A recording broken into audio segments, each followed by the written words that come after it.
To enable or disable screensaver in Samsung Galaxy S9 or S9 Plus. Open Settings. From a home screen, swipe up or down from the center of the display to access the app's screen.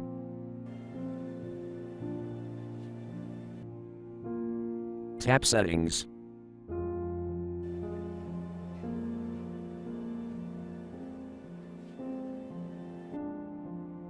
Tap Display.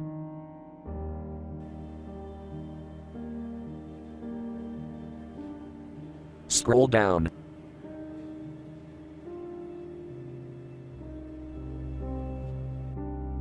Tap Screensaver switch until blue to enable, or tap until gray to disable.